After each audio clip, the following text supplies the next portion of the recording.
Holy boys are back in town. This is Flight Check Season 3, Episode 19. We're back one more time, talking all aspects of FlyQuest and the 3-0 week. It's finally arrived after 2 weeks of misery and pain. The 3-0 week has happened. And there we are, the 3 and 6. I wonder who could have thought that would have happened. Honestly, I've got no idea. I don't think certainly not anyone on this show could have predicted the 3-0. My name, as always, is Sandy Toes, and to my left and my extra left are fellow doubters, right? All of us doubted. Don't you dare! Don't you dare!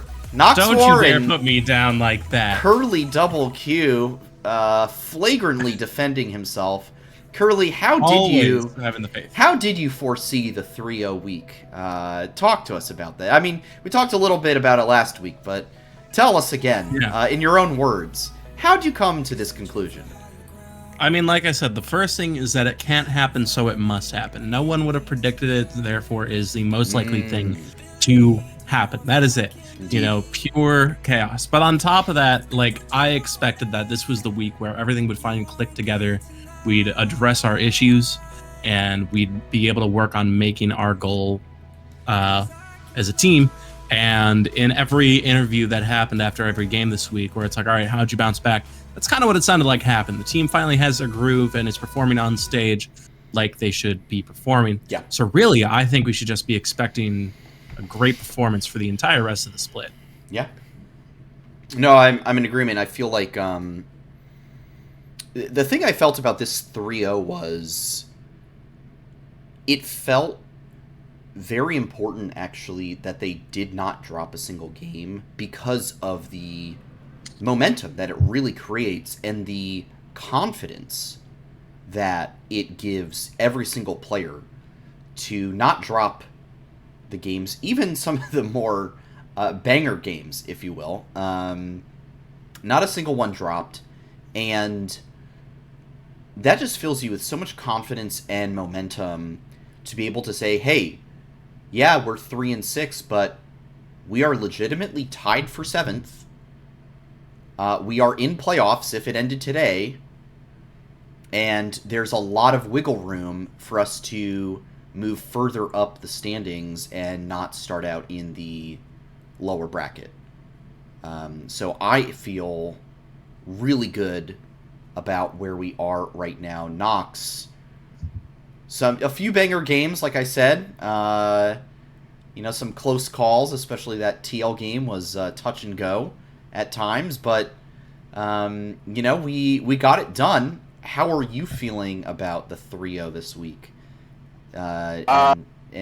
Just there's a lot to say, but I think it's definitely a lot of room to be happy, I would say. No, I mean, I feel a lot better about the team. I mean, let's be honest here. We were quite Debbie Downers last week, right? So I feel a lot better about the team. I'm just going to be upfront honest, though. I am not convinced yet, though. I talked about this in Discord. I mentioned this, I think, even on Twitter at one point. I am not convinced yet. I feel better. We are on an upwards trajectory, and that's great. But I still need to be convinced after this week. If we can do well this week, I will say, okay, we are a solid, contestable top team again. But I'm not sure if we're quite there yet. And we'll get to predictions later in the night, but I'll kind of go into it then. Yeah, definitely still a lot to talk about, and by no means are we out of the woods or everything's completely solved. Still some things that I'd like to see, for sure, but it definitely feels a lot better. Curly, for you, where are we at on the 3-0 week? Are you in a similar boat as Knox and I, or are you just over the moon? Who cares about what needs to be worked on? We got the 3-0. Where are you landing right now? No, I'm definitely as happy as I am seeing this. The first 2 games were a lot closer than I would like them to be. Like, those took quite a lot of time, and really, actually, the second game, that was like, I felt like there was a moment where we lost it, and then who did we play on the second day? It wasn't TL, it wasn't Immortals, it was NRG. NRG. I felt like they had like some moments where they had us, and then they just kind of inted, and we were able to come back and then win that. Right. So even though I'm very happy that the team went 3-0, I think it's definitely still got to get into that rhythm. Granted, I think part of it is because of the drafts that they were given, and Vulcan said that they were doing a lot of comfort drafts, so they don't have to worry as much about what their about their basic ability to play. It's like, all right, we can focus on the fundamentals, we can do the front to back, we can make sure we're just doing exactly what we need to do, nothing crazy, and then we can work on strategy at a later point. So if that's what we're kind of in right now, like putting on quote unquote training wheels, so to speak, then I guess that's what we're going to have to do. And the fact that we can pull back from these close games, even though it's like sloppy at first, that does mean show mental resilience, especially against an 0-6 start. So that's really going to come in handy, I think, later when it comes into the best ofs in playoffs when we make it, because I'm saying it now. It's like Jat stats are going to show us having a higher likelihood of getting in now than anything, I promise you. Yeah. I do feel very good about this org when it comes to the best of fives. We've already shown in spring that we can absolutely do well in best of fives. And, I mean, ultimately, the problem with best of ones, as everyone knows, is that it's such a coin flip. You really don't get the opportunity, obviously, to adapt throughout the draft, throughout the series, in your draft, in your strategies, and I feel like a lot of those games that we lost in weeks 1 and 2, if those were best of 3 series, those are very salvageable series, even if they're best of 2s, right? Like, most of those teams, I would expect that we would turn it around, bounce back, and get the 1-1 week, and maybe we'd be in a different place, in the standings right now. So. And this is why best of ones suck, right? Right. They're not necessarily an accurate understanding of the relative power strengths of these teams, which is why I like the 8-team playoff format, is that you throw everyone in, almost everyone except the absolute gutter teams, and you get most teams will get at least 2 best of 5s to prove that they can compete. And most teams, it's shown pretty quickly that they either can't or they can. Last season we 3-0'd 100 Thieves, and then they dropped right out themselves. And it was shown pretty quickly that, okay, 100 Thieves is not on the power level that everyone thought they were, even though they placed top 4. That run was fake as hell. Exactly. Though. It was so right. fake. And everyone was like big up on 100 Thieves in spring, and then they got exposed when it came to the best of 5s. And that's what playoffs will do, and I am fairly confident that we will get to playoffs. Whether I don't think it's going to be in top 2. I think that's very unrealistic at this point. But top 6 almost definitely I think is achievable, and that's a really good position to be in to make that run to Worlds. So let's talk about the week behind, week 3, the 3-0 week. What were the big standouts for you guys? Knox, maybe we can start with you. We'll talk about player of the week down the road. Okay, then I'll avoid that topic. Yeah. We'll skip player of the week for now. We will revisit it in a bit. But what were some things that stood out to you from the matchups this week? I think one of the big things for me specifically was I feel like Spica was way more on top of his game this week. No longer just falling behind in the jungle, not blowing flash when he needs to blow flash. Mm-hmm. I don't know. He just not to say that he was asleep or anything the past 2 weeks, but he just genuinely seemed engaged with the game. He was awake, if you will. So For me, seeing this guy who was an MVP jungler at one point, who was supposed to be one of the crown jewels of this team, seeing him not perform was rather frustrating, right? And it feels good to see him actually performing once more. So seeing him actually be able to play this week after the past 2 weeks that he's had makes me feel a lot better.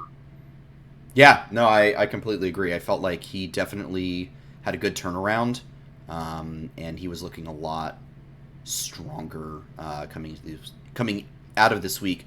Way more proactive. Felt like he was on champs that really gave him a lot of agility, not in the sense of like, dashes and movement and speed, but just like he was able to pivot and make good choices throughout the weeks matchups. Curly, how about you? Things that stood out to you from the team this week? I think for me, the big thing is that the bot lane and Vikla really cleaned up a lot. Vikla's still dying more than I would like, but showing up, a lot more and like being able to make plays compared to previous weeks. And then the big thing though is in the bot lane, like Prince and Vulcan really do seem a lot more together now. Yeah. And then especially Prince, I know that Nox was talking about issues of his spacing compared to his usually really good like riding the edge of the fight. He was going in and dying a lot. If I remember correctly, he had a deathless week. So I think he really figured out his spacing and how to make sure he was part of the fights at the exact right moment. And so I think it's a huge step up from the like admitted sloppiness a little bit of these past couple weeks compared to what we expect of him. Like, this is the Prince we were promised, Yeah, so absolutely. Really happy to see that. Yeah, I think for me, things that I really liked about this week were the drafts, actually. I thought were vastly improved. What was this week a new patch? Do you guys know off the top of your head? I don't. It might be. It might have been. Hang on. It'll say on the thing. No, so this was the second week of 13.12. So I'm assuming next week they're going to go to 13.13. Yes. All right. So what I'm hearing is next week we're going to have some really bad drafts, but then week 5 though we're going to have it down pat. I don't know about that. I mean, well, I don't know. I bring it up because because you yourself were just bringing it up just now, right? Our drafts have been very not good, right. I would say. Yeah. So, and then finally we get to the second week of this particular patch that we're playing on competitive, and I don't know, we had a good week of drafts, and so I don't know if that's just like the team finally like gelling and figuring out, hey, this is how you should play, or if it's something else entirely, but that's kind of why I was just joking about it. It's like, well, if we're on a new patch this week, then... But, I don't know, maybe that's an actual thing, too. I'll be curious, and maybe it'll be something that we revisit during the Week 5 podcast. Yeah, absolutely. I think... for me, just looking at, like, a couple things. For one, I loved the Poppy pick versus Team Liquid. That Poppy was unkillable. Unless they absolutely... so many times, and this was not just Impact, but multiple times throughout this game, and this ultimately goes over to Team Liquid's draft a little bit, where they just didn't have the damage necessary to kill pretty much anyone on our side, unless they were caught out of position, or Vulcan had some engages where he died afterwards. But Poppy just could not be killed. Really counteracts the Runectin from Summit. Multiple times Impact got that ability. Is it the W? I believe. Steadfast Presence. Yeah, Steadfast Presence. It's my favorite to block the Renekton dash into stun, which was really fantastic multiple times. It's also part of what makes Poppy so tanky, because it gives Poppy bonus armor. Yeah.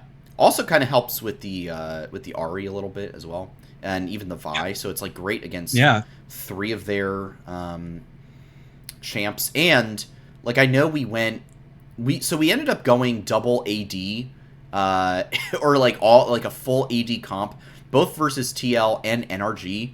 But like, honestly, I loved Vikla on the Tristana, and I hope it gives him the confidence to be able to just play better, over the next few weeks, because his performances, I thought, were really, really strong. And yeah, it was quite good from him. I felt like Vikla really stepped up this week, even though he did have still some questionable deaths, especially versus TL, and then I think and whatnot. my I favorite thought thing about the things were just much better. Tristana and Zaya is if you look at Vikla and Prince's builds, it's like Vikla's like, can I copy your homework? And Prince is like, sure, just change it a little bit. Yeah. Because they have nearly identical builds. The difference is Prince was able to build an LDR because he had extra gold. It's I mean, if you look at the TL draft versus the NRG draft, very similar comps. You've got Spica on Sejuani, Vikla on Trist. You've got a bot lane that is, going to be late game damage with some good engage, right? So you've got the Aphelios and the Zaya. And we saw Prince absolutely shredding on the Zaya. He didn't do so much work on the Aphelios, I would say, but still, pumped out the damage. Vulcan on the Rakan and Braum. And then you have Impact on just like a stable top lane champion. Then you get to the Friday match versus Immortals, which was completely dominant from the get-go, and still fairly similar, just like stable top lane, bot lane's supposed to carry, Vikla performs on the Azir, and the Ivern, Nox, I want to get your opinions on the Ivern. I thought the Ivern pick was really, really good here. I thought it provided a lot of utility for the team. No, I completely agree. One of the great things about Ivern is it allows a lot of AD champions, whether it be AD carry or things like Tryndamere, Garen, Rengar, whatever, like melee AD carries. It allows a lot of versatility with the brush, the shielding, a lot of the peel, as well as engage as well. Like it's a very versatile champion, right? Yeah. It's just typically because there's so much utility in that kit, he's usually kept a lot weaker in Summoner's Rift, and so you don't see it that often. But when it's actually strong, it's very, very strong. So no, I thought the Ivern pick was great. I think Spica piloted it super well. I think he provided this just goes back to the praise I was giving him earlier. I think he piloted it very, very well, and he did everything he needed to this past week to really kind of just wake up and help the team do what it needs to do. Yeah, absolutely. Well, and then this is still while Daisy is just super, super buff. Yes, yeah. I do think the team stepped up performance across the board. And it was really, really good to see. A quick side note, Fly Challengers currently playing as we speak, getting the 23.5-minute victory over Cincinnati Fear.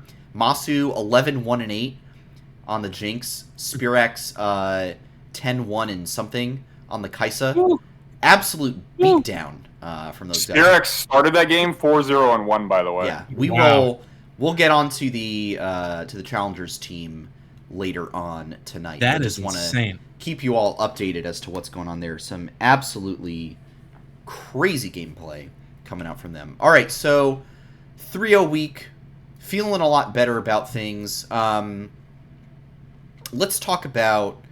I want to talk about Vikla a little bit, just because he got a lot of flack from the community. I'm currently crunching the numbers in my head. 6, 3, and 8... plus, so 10, 7, and 13. So not the most incredible KDA. He had like a 3.3 KDA. But, 10 kills, 7 deaths, 13 assists across the 3 games. 2 games of Trist, and then that Azir game. In the Azir game, he looked damn good on it. He looked very good in the Azir game. Yes. And I think more... Hopefully, that means he draws the Azir ban a lot more often.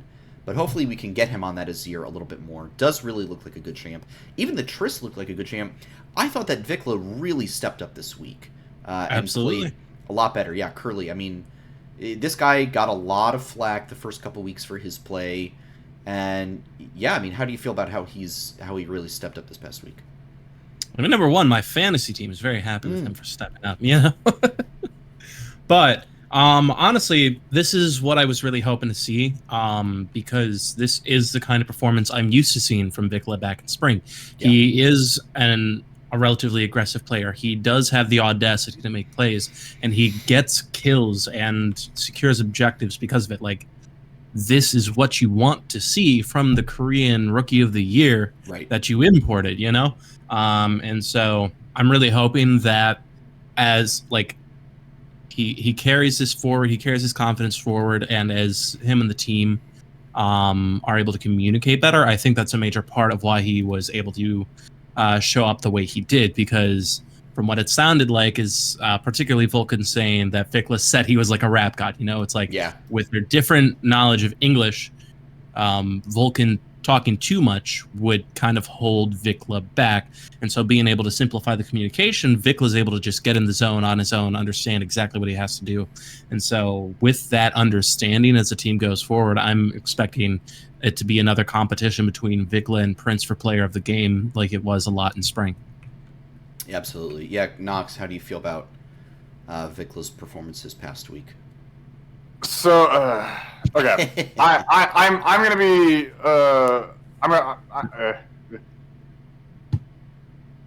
I was very down on Vikla, right? Yeah. So this week I feel better about him. His Azir game, very, very good actually. I was very thrilled with his Azir game. Mm-hmm. And in fact, the way I'll put it is, as the week continued on, he got better and better, which is a good sign, which is like I'm keeping my eye on him for this week, and if he continues on this upward trajectory, we're cool, baby. It's all good. But yeah, I will say the very first Tristana game in that Team Liquid match was not his Yeah. strongest game for sure. Yeah, left a lot to be desired, right? There was lots of moments where just barely escaping by the skin of his teeth, just because he was I'll tell you what, he properly knows how to buffer his rocket jump on Tristana. He can do that well. Yeah. But a lot of his positioning and choice decision making in that Team Liquid game was very rough, and was part of the reason why, honestly, that game, like, it just to step back for a second, like that Team Liquid match straight up was just Team Liquid drafted terribly, right? Right. Their draft test was not good. Yes. Any other AD carry, literally any other AD carry other than Ashe, I think Team Liquid smashes that in like 25 minutes, and I think it's just done. I agree. However, because there was no damage on that team, and we kept barely hanging on by the skin of our teeth, our comp naturally outscaled, and we just naturally started winning fights, and then we got the dub, right? Yeah. So there's Team Liquid. And then going to the NRG match, we picked Tristana again, and admittedly, at the very beginning, I groaned. I was like, oh, man, he didn't even really look good on this yesterday either. Yeah. And he did look better. I wouldn't say he looked good, but he did look better than what that Team Liquid match was. So, definitely. Long story short, he's improving. I'm feeling better about him little by little by little. But in general, like how I was saying earlier for FlyQuest, like I'm not convinced yet. I am not sold on the product. I need to see what he does this week. If he does well this week, then maybe I'm fully back on board the train. But until then, I've got my eyes on him because I'm not there yet. I'm not sold. Yeah, I think there's still a lot of room for him to prove himself, especially after those first couple weeks.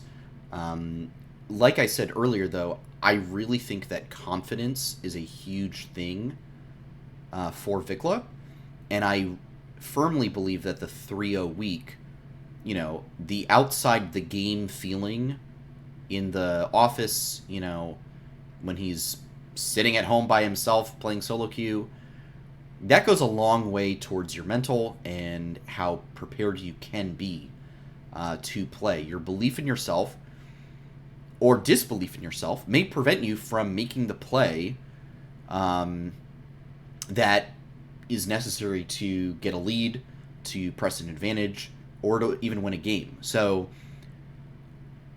definitely still some things for him to prove, but this was a big step up in my opinion. No, for sure. Speaking of stepping up, Prince equals Player of the Week once again. This was a good week from him for sure.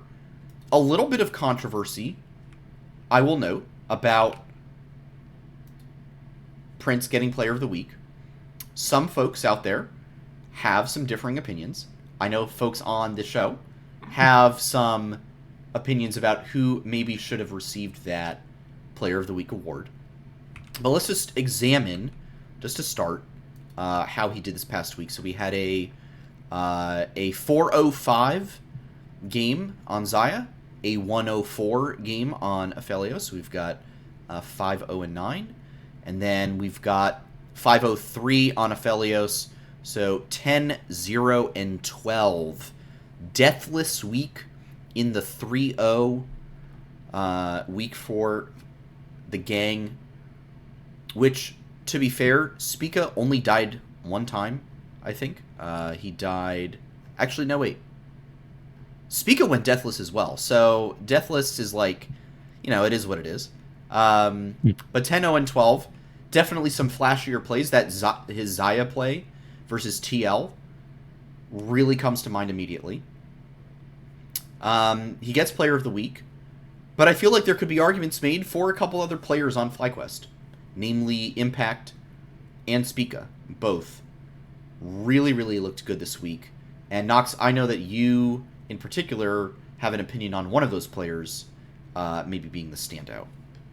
Yeah, and it is definitely, for me, it's Impact. I was chanting it in our Discord, in the FlyQuest Discord, and Oracle's Elixir Discord. I was like, Impact needs Player of the Week. And I want to highlight this because, something I think it was Gabby and Kobe, I may be getting the casters mixed up, but basically they were talking about, it was Jat and Gabby. They were talking about, like, well, typically when you're voting for Players of the Week, you typically look towards the teams that did well, right? Yeah. And FlyQuest was the only team this week that went 3-0. Every other team in the league had a loss of some sort. So you're immediately looking towards FlyQuest, right? And so you look at all the members on FlyQuest, and for me, Impact starts off that TL game that was extremely shaky and was pretty much the sole reason that kept them in the game, right? Because no damage Team Liquid comp, very, very extremely tanky Poppy that just does not die, to the point of where there was a montage made on the League subreddit set to yakety sax of Team Liquid trying to kill this man. Like, go look it up, by the way. It's very funny. Oh, yeah. I did not realize that exists. I will have to check that out. That's beautiful. So you have that game. The NRG game, admittedly, not as pretty from Impact, but really that whole game from Allfly was not really a mechanical display of anything, or it was more of a macro. Like, NRG just kind of slowly started throwing little by little by little, right?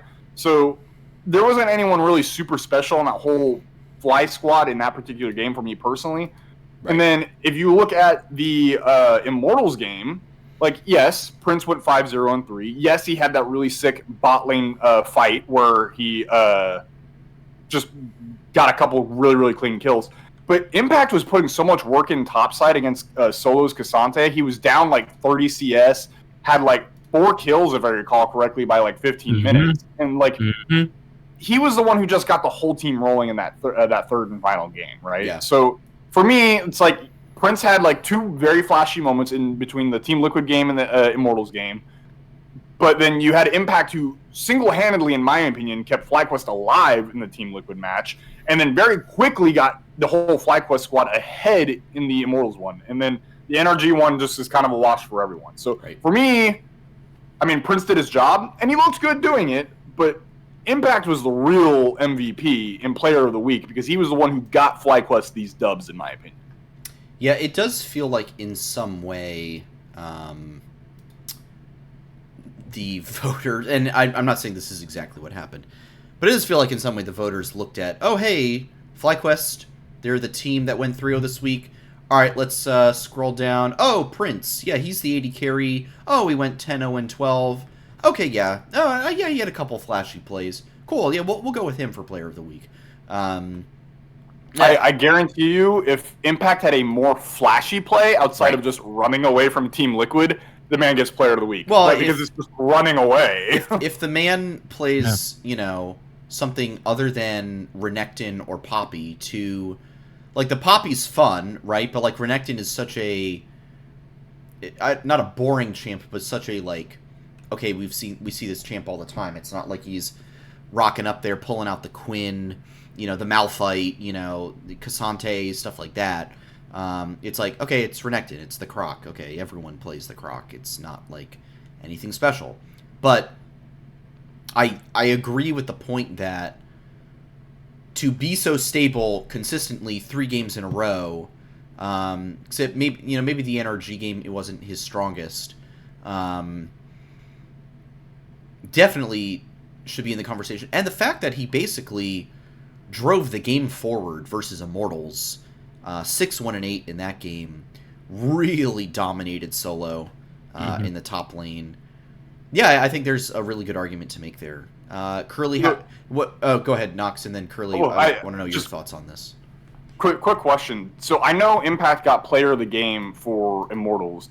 Do you remember? Because I think he got it for Team Liquid, but can either of y'all remember? I don't remember that. I will look it up real quick if I can. I know he got it for Immortals. I cannot remember for Team Liquid. Let's go to the overview. All right. I think Spica got it for NRG because of that Baron steal. Yeah, he did. I remember Spica getting one of them. So Impact only has one, so he got the Immortals one. They probably gave it to Prince for Team Liquid then, because he had that really sick flashy play in River. He did get, yeah. All right, well there you go. Well, there you go. Anyway, sorry. Go ahead, Curly. No, I just am in full agreement here. I definitely think that Impact, I'm not gonna say was robbed per se, but like there was definitely a little bit of Indiana Jonesing going on where they switched out the play of the week at the last second, and we're like, it's definitely the idol, right? But like, because I really think Impact actually was the backbone of our success, and it's kind of just the tragic story of top lane being an island where it's like you can do everything and your job, and then the ADC gets 2 multi-kills and suddenly you've done nothing. But I think Impact just played a critical role in our ability to stay alive in the worst of it and then get ahead in the best of it. And so I think that it was kind of underappreciated by the broadcast team. Mm-hmm. So that's my personal opinion. But yeah.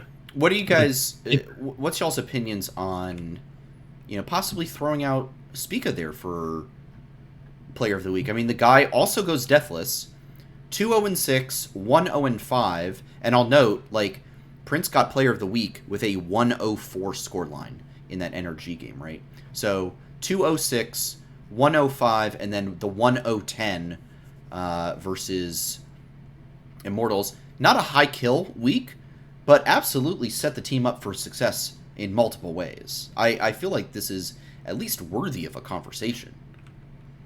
No, it is absolutely worthy of a conversation. I think, for me personally, what it is, I mean, he was definitely the best player in the NRG game, right? Mm-hmm. But I think in both Immortals and versus Team Liquid, I think Impact for me, no matter what, was better than Spica in both of those games. Right. And then you can debate back and forth in the Team Liquid match who was more prominent. I would probably actually still give it to Prince, who had more prominence in that match over Spica. Yeah. Like, Spica for me is very much always, no matter who it is, the tertiary carry of this squad, right? It should always be Prince first, and then ideally it should have been Vikla, right? Although Vikla is not up to that current standard right now. Yeah. Impact is currently fulfilling that secondary carry role, and then it should be Spica. Typically is how I imagine things should be working with the way this team is built. So, I mean, it works out. I think Spica is fulfilling his job perfectly, and in times like the NRG match where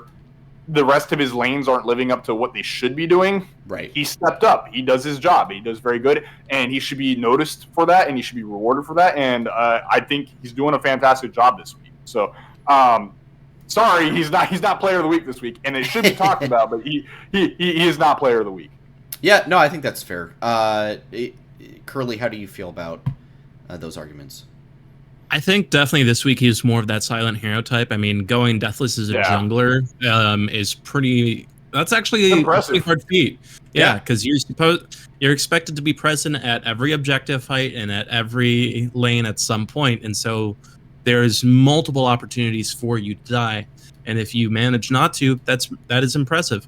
But like I said, I think he's more of the silent hero where he just kind of didn't get the spotlight for everything he did. Right. Definitely showing off in the NRG game, had a couple of good steals and bullying people off the right objectives. But ultimately, I think when it comes down to the team fights and the other plays that really made the game happen, he kind of, took a step back, and it was more the performance of Prince or Impact that was able to show through.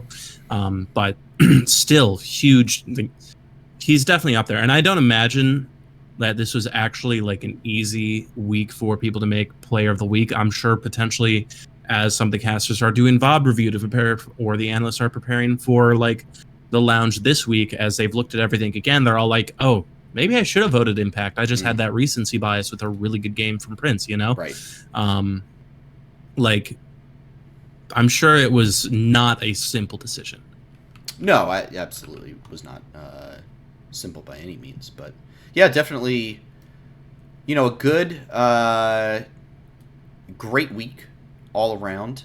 And, it's really only up from here, in my opinion. However, there is the question of what the realistic expectations can be heading into the back half of the split.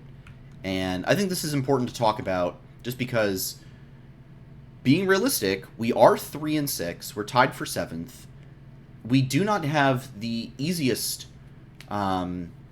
week 4 coming up. And we'll get into predictions in a bit, but there is still a world where things can go absolutely horribly wrong. And there's a world where things go very, very well. So, at this point, for you both, and then I'll chime in with my take on it as well, where do you feel like the team is going to land at this point? Are we skyrocketing up to top 3 before the regular season ends, or are we going to kind of stay in this middle of the pack and try to make a big run in playoffs? How are you guys feeling about it all? Personally, I'm feeling probably we land somewhere around 5th is what I'm imagining. I think Dignitas is going to fall off a little bit. I think Team Liquid is probably going to stay right about where we are. We'll probably sneak in there. If not, they'll probably be like right above us. Like, we'll be right in the 4th, 5th range. I think the Cloud9, Evil Geniuses, Golden Guardians, that's a very solidified, like, those 3 teams are good, right? Those are probably currently the favorites to make it to Worlds right now. And then I think right now it's looking like Fly and Team Liquid are going to be the ones fighting for that 4th spot, which that's very fun, right? Like, we have 5 teams that are all very close, and like, what, maybe minus Cloud9 a little bit come playoffs. We'll see. But like, we have like 5 teams that are competing for like 4 spots. That makes it super exciting come Worlds. So yeah, I'm expecting regular season we'll probably finish right around the 4 or 5. Like, we'll be in the double elimination side of things is where I'm expecting. Yeah, I think we'll definitely have that second chance for sure. Curly, what are your expectations now after this 3-0 week? Admittedly, just because of the score lines as they are right now, it's really, really difficult to have the mobility that we would want to have. So unless it is like an exceptionally tight race across the board, I don't think we're going to be able to gun for those top 2 spots. I do think that if we are able to like surge through the rest of the season without dropping a single game and go 12-6, there is a good chance we could end up in that top 4, especially if there's any tiebreakers. Yes. It's just being 4 games behind C9 and EG. That is really, really hard to catch up on. Yeah. So my realistic goals, like my lofty goals, is I want to squeeze into that top 3 and 4. I do think we have the ability to make it. I do think it would be a tiebreaker scenario. Against whom? I don't know. But I do think that's what would be, the most likely ideal goal. But I think the worst performance, no matter what happens, I do think is that 6th place. Like, I think we could be anywhere from 3rd through 6th. I do not expect us to fall down the standings anymore. I think we're at our worst weeks going to be able to manage 2-1. And so, like, if we have that for the next couple of weeks, that would mean we're 9-9, which is where Golden Guardians finished, and they were 6th place. And so, if that's what we need to do, if we need to take the Golden Guardians curse to make it all the way to playoffs finals, great. Yeah. But I do think we'd be able to do better than that in this next round robin and at least make the 10-8 happen and hopefully the 12-6, you know? Yeah. It's that part where every game really, really matters. I mean, for me at this point, it's like, okay, if we just go 6-3 in this back half and make it to 9-9, I'm very okay with that. Because looking at the teams that were kind of clumped around, Immortals is garbage. TSM supposedly bringing back Insanity, but I don't think that's going to really help them all that much. NRG has been on a real, like, just the struggle bus, to be honest. They're 3-6. NRG's just weird. They beat Cloud9, and Yeah. then they can't beat any other team, basically. Yeah. It is weird. I agree with you, Nox, that I think Dignitas will fall off. I think they are fraudulent, for sure. Just will take some... I think it just is going to take some time for teams to figure them out. TL, the hype is definitely real for them, but I don't think they're as good as like people were thinking they are. I think they've kind of settled back to the expectations that I had, which is that like 4th, 5th placing. And then 100 Thieves, I also just don't think that they are anything particularly special. I don't think Quid is like the absolute savior that maybe people thought he was going to be for this org. And yeah, I mean, so you take all of that into account, and that's 6 other teams that we could easily surpass. We are only 2 games behind Dig and Team Liquid. We are 1 game behind 100 Thieves. You know, we beat them on Wednesday. We're tied with them at 4-6. And I think it's very realistic, actually, looking at 100 Thieves' opponents this week. They play us, EG, and TL. Very realistic for them to go 1-2 or 0-3. And, you know, if we have a 2-1 week, that vaults us right over them / into a tie. So I feel like we're going to wind up in top 6 after this week. And where I expect us to be is kind of in that 4-5 range. I think C9, EG, and Golden Guardians are probably just a bit too ahead / a bit too good for us to crack into top 3. But at this point, I'm feeling like 4th is very realistic and very doable, which I think is a great position for us to be in coming into playoffs.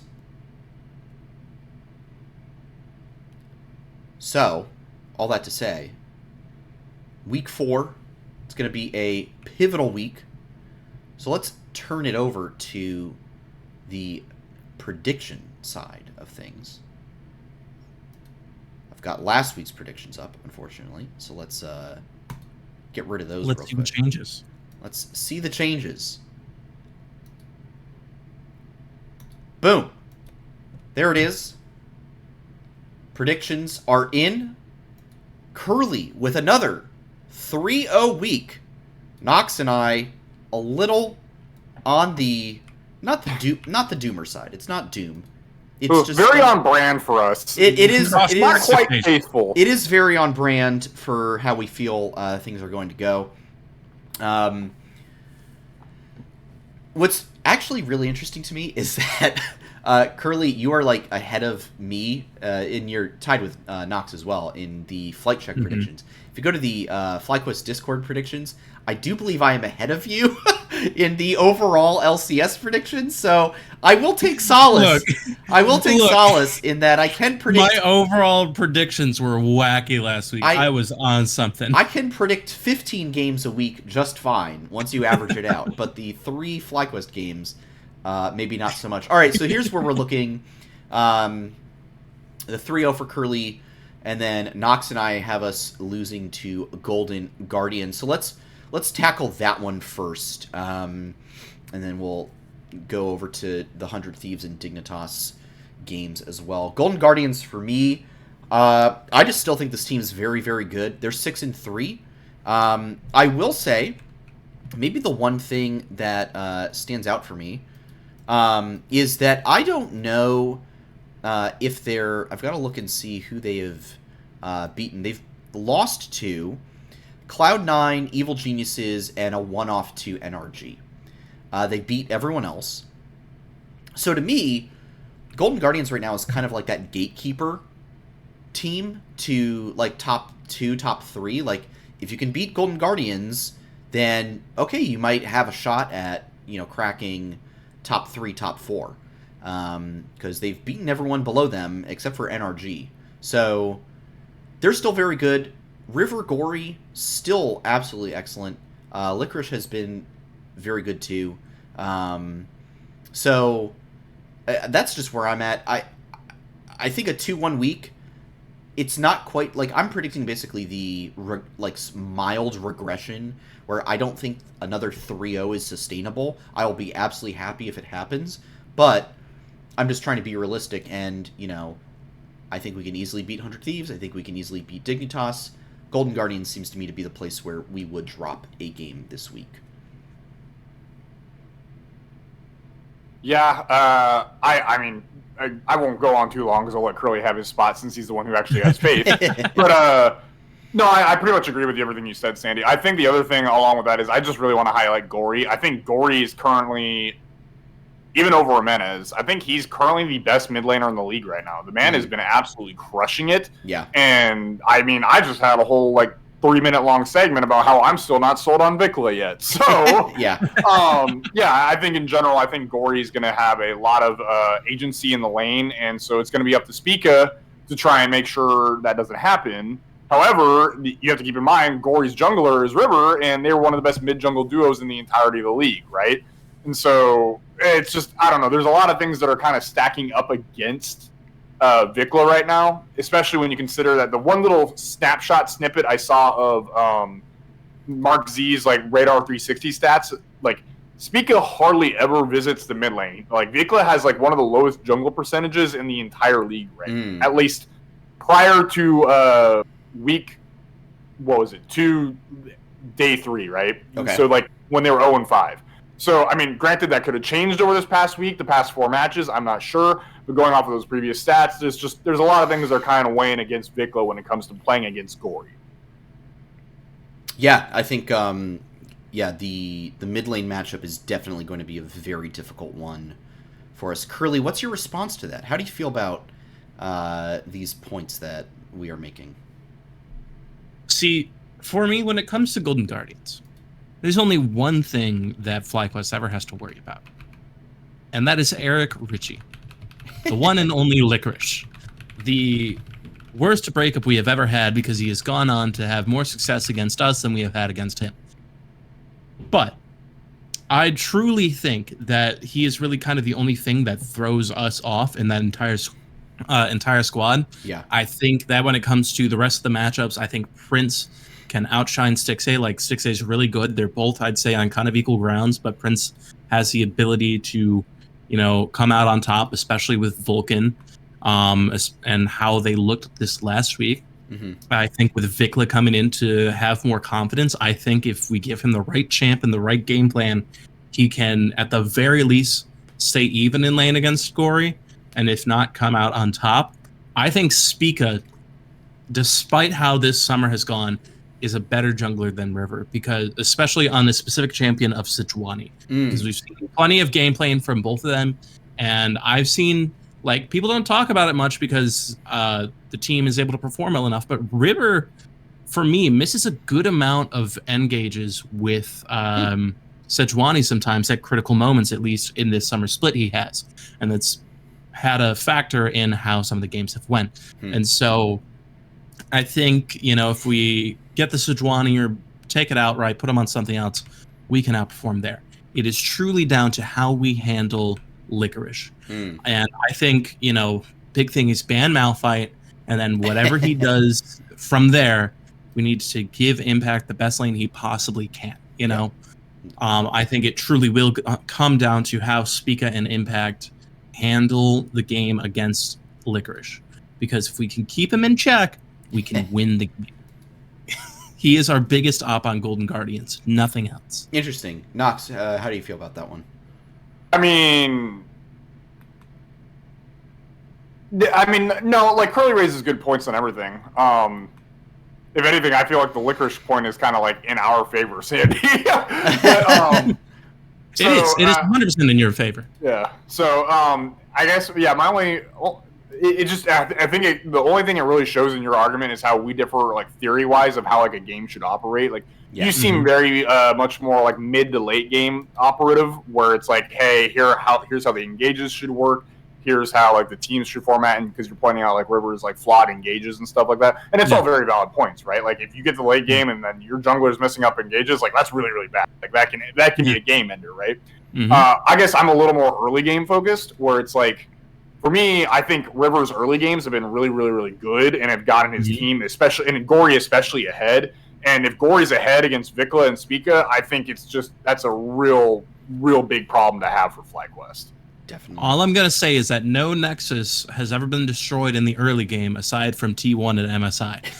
Winning that really fast game against Madline. Man. You know, that's the only Nexus that's ever been destroyed in an early game that I can tell of. But then also, my other thing is, the last thing is we just have to make sure that Avali can't log into Twitch that day and doesn't see an arrow. Because I think that's the other thing. I think we need to make sure that they are away from any streaming services and only sitting in their chairs far away from each other, so that we can't have the co-stream curse. I will contact Parker and Shot to make sure she's not allowed access to any streaming capability. Definitely. I will try and make sure this doesn't happen. That is the most important thing. Absolutely. Real quick, let's touch on 100 Thieves and Dignitas, because we did all unanimously vote in favor of FlyQuest. I think it was a weird week one, obviously. That first loss, that was our first match of the season to 100 Thieves. Nuke Duck was in the mid lane. I don't think Quid has been like I said earlier, don't think Quid has been the answer that 100 Thieves was really looking for. So I feel pretty good about winning this one. And then Dignitas, like I said, I just think they're frauds. I think like Vikla's been hit or miss, but with a great week last week, I think he'll have the confidence to just absolutely dominate Jensen in the mid lane. And bot lane, we should run that bot lane absolutely every single time. So that's where I'm at on these two teams. Digger frauds, 100 Thieves not as good as people thought they would be with Quid. So that's where I'm at. How about you guys? What's your reasoning for taking down these orgs? I'm not gonna bring it in. I'm not gonna go into it too much. I'm just gonna mirror pretty much what you said. I think Dig's bot lane's not as good as ours, and I think while they're generally improved as a whole team, I think Fly's on the come up, so I think it should be fine there. And then I'm blanking on the last team for some reason right now, but either way, I'm just Dignitas. Yeah. Didn't I just say Dignitas? Oh, and then 100 Thieves. 100 Thieves. I'm not sold on Closer right now. Closer is debatably looking like one of the worst junglers in the LCS right now, which is a real shame. He used to be so good. Right? There's a reason I traded him for our Mayo. Our Mayo. Our Mayo, like communist meme. Our Mayo. Our Mayo. All right, that is that on the. Oh, do I not get to talk about? Go. Oh, I thought you kind of did. So. No, it's all right. I'm just going to keep it quick. With 100 Thieves, I think I have to keep up the tradition of being the op of everyone in 100 Talk Discord, or rather now Den of Thieves, that it is called. That anytime we face them, no matter how good our teams are, I have to predict we will win. And then for Dignitas, I think we finally found our footing, and if we can beat TL, which is tied with them, and people see them as a better team, we can definitely beat Dignitas. Especially because as much as I love Diamond and Tomo, and I'm happy that they're being able to thrive right now, I think now that Prince and Vulcan are online, they're going to have a really bad time. Yeah, I fully agree. All right, last segment of the night. Spirax stonks are up.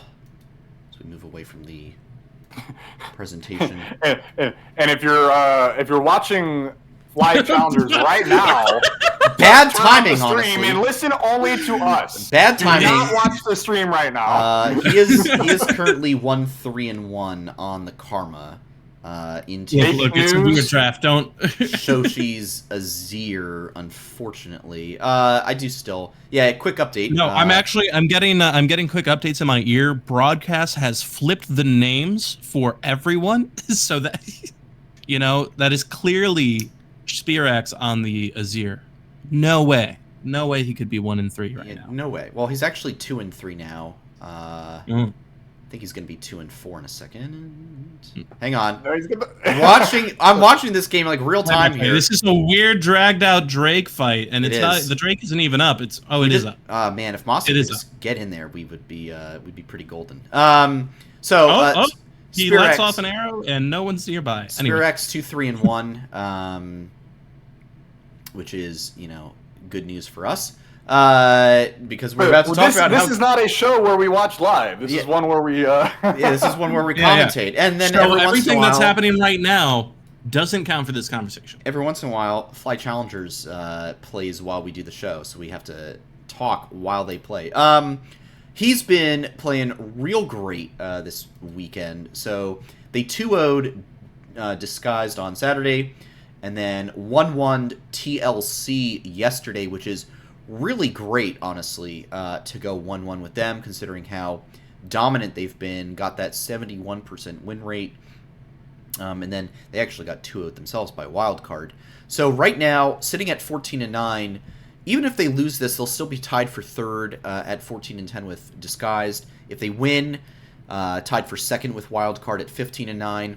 FlyQuest Challengers in a really good spot. And Nox, talk to me about Spirax, who just died, who has been playing. Ooh, and Shoshi just absolutely wiped us. All right, this might be a 1-1. Stop talking about the live game. Might be a 1-1. Yeah, talk to me about Spirax and how he's been playing this weekend, because through now, it has been very, very good. The man has been playing out of his freaking mind, and it makes me so happy, right? I mean, was I not saying earlier on this season, this split even, that I was like, I need to see Spirax step it up. I have not been impressed in moments where, like, say Masu's no longer carrying or Yuji's no longer carrying. I need Spirax to step it up, because he was having moments of just, like, if his lane, his fellow teammates were not able to carry, he wasn't doing it himself either. And it was very frustrating to watch, because when he was first brought onto this team, he would absolutely have extremely huge carry moments. And so for me, it was like, what happened to this, like, go for the kill, I'm going to carry the crap out of this team, Spirax? Like, where is that?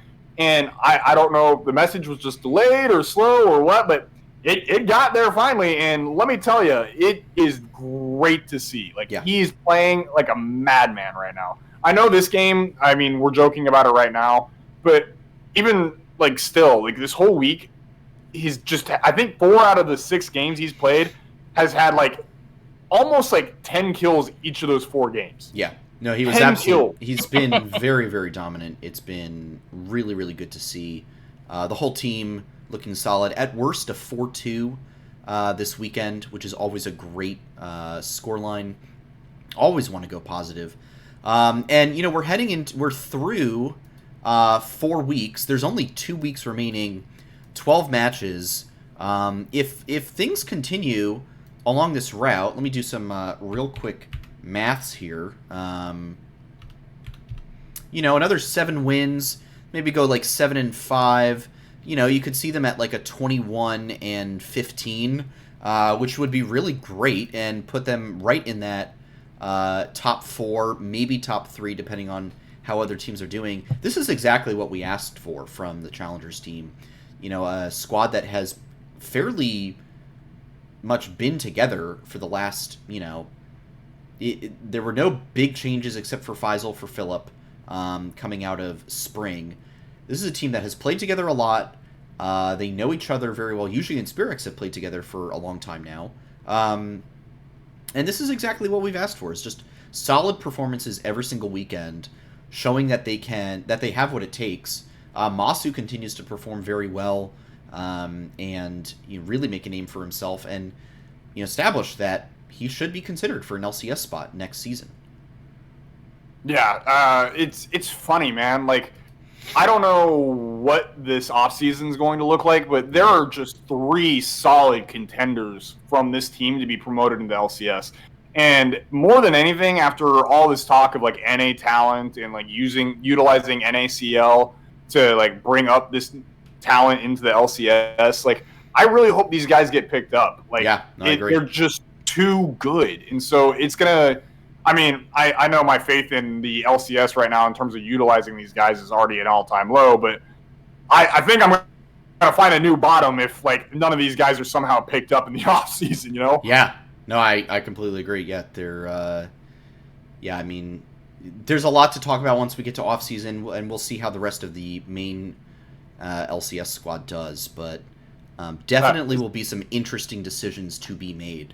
I think. So, do you know those like 90-50-10s that people post on like Reddit or yes, Twitter and I stuff? do. Yes, I am aware. Yeah, what's your? There is a 90% chance one of these FlyQuest Challengers players is picked up and plays in the LCS next year. There's a 50% chance that there's 2 of them picked up and playing in the LCS next year. And then, sadly, I think there's only a 10% chance that all 3 of these players are picked up and playing in the LCS next year. Yeah, I think I think Masu is fairly. I don't want to say guaranteed, but if he is not picked up, it's absolutely criminal for sure. Yuji has definitely been making a really strong case for spot, and I would even argue like Winsome between his play on the LCS stage last spring and here in NACL. I would even argue like Winsome deserves an opportunity to get looked at again. There's a few orgs that I think would really benefit from someone like Winsome. There's a 1% chance that 4 FlyQuest Challenge members are playing in the LCS next year. And you know what? I dream for that 1%, baby. I believe. And there's a 0.01% chance that they're all playing on the FlyQuest LCS roster next year. I just don't see that. That would be insane. Wild. All right, that would be a bit much. All right. That is the end of the NACL segment. They're still playing. They're at 20 minutes. Tight game. But we're going to close stuff out. That is everything that we have time to talk about tonight. So we could keep the stream going and kind of co-stream it after. Like, we can cut the episode but keep the stream going if people want. Watch it. Or yeah, I can't do that, but... okay. Don't worry about it. So, but we will... I accidentally hit the closing scene. We'll be able to give it a raid, for the Nexus exploding. Absolutely. So, with all that said, thank you everyone for tuning into this episode of Flight Check. Be sure to hop over real quick to LCS_Challengers, where FlyQuest is taking on Cincinnati Fear right now. Another Super Week. 4th Super Week in a row. Wednesday, it's 100 Thieves. Thursday, Golden Guardians. And Friday, it's Dignitas. Be sure to follow us on the dying platform, twitter.com, for all our instant reactions and thoughts.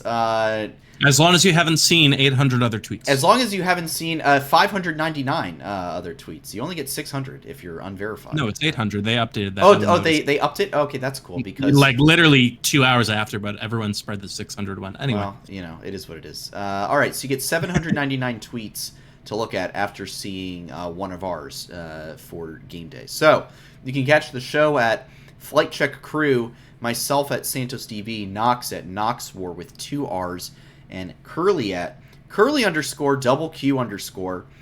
Make sure to hop into our Discord as well, where all kinds of esports discussion and otherwise is taking place on a daily basis.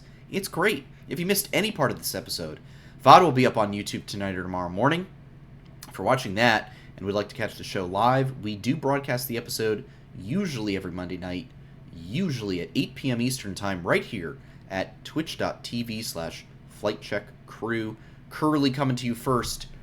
Any final notes, shoutouts, plugs, or otherwise before we wrap up?